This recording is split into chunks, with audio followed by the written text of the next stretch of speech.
Salut à tous, je suis Grushkov et je suis accompagné aujourd'hui de personne. Installez-vous confortablement dans vos cockpits, je vais vous parler des news Star Wars que nous avons eues en juin 2024. Faut qu'on en parle.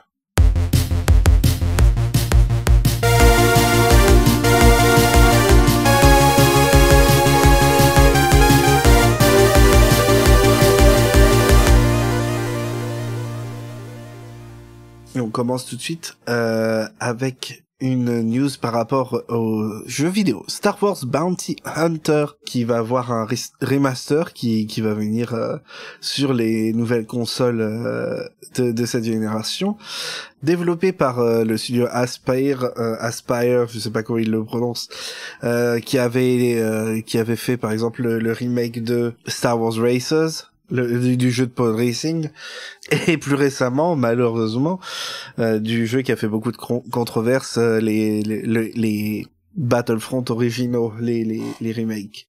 Le jeu permettra entre autres de jouer Boba Fett comme personnage additionnel au lieu de uniquement uniquement Django. Le jeu sortira le 1er août 2024. Ce mois-ci, on a eu très très vite fait des news du film sur Rey par Charmin Obaid-Chinoy, qui a parlé du fait que pour elle, la nouvelle génération est au cœur de la nouvelle génération, que ce soit de Star Wars et du public, c'est Rey. Et que du coup, elle a aussi discuté avec JJ, George Lucas, Dave Filoni, Kathleen Kennedy évidemment.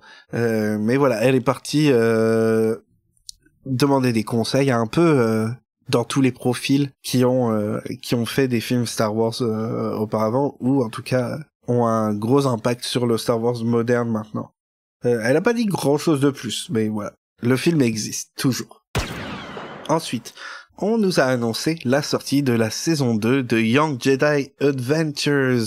Et oui, avec en prime des petites images, rien de très folichon, mais voilà, des petites images qui confirment le retour de Lys, Kai et Nobs, bien évidemment, dans la saison 2, qui sortira très très très vite, le 14 août. Apparemment, cette fois-ci, ils vont voyager vers de nouvelles planètes et vont se combattre de nouveaux ennemis, comme par exemple un groupe de pirates appelés les Ganguls. Ce qui suggérerait que les Nihil ne vont pas apparaître cette saison, mais bon. Peut-être que c'est tant mieux parce que c'est compliqué.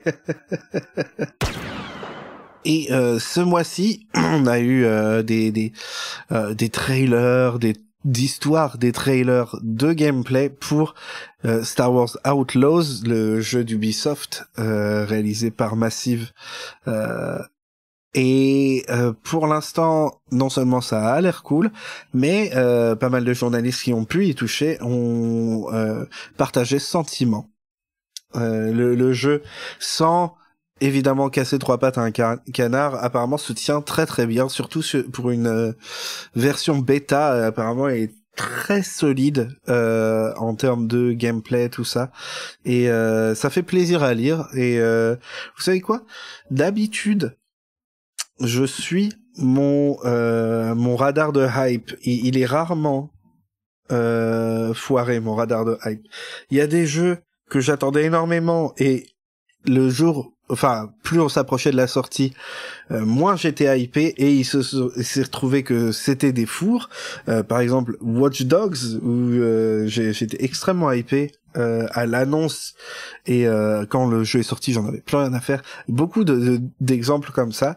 Et bah pour Outlaws c'est en train de me faire l'inverse, et c'est très bon signe, je dirais. J'en avais rien à faire et maintenant j'ai plutôt hâte. On rappelle que le jeu sort le 30 août, ça va être un mois assez chargé niveau Star Wars. Et pour finir, une news très très courte, Star Wars Hunters est sorti ce mois-ci. Enfin, je n'y ai pas joué. Les retours que j'en ai vus étaient pas folichons. Et c'est tout pour ce mois-ci. Retrouvez-nous évidemment sur Patreon et on remercie énormément Clara, Anthony et Adrien pour leur soutien. Et je vous fais de gros bisous et on se dit au mois prochain. Pas la semaine prochaine, j'allais dire la semaine prochaine. On se retrouve le mois prochain pour les news de juillet. Gros bisous.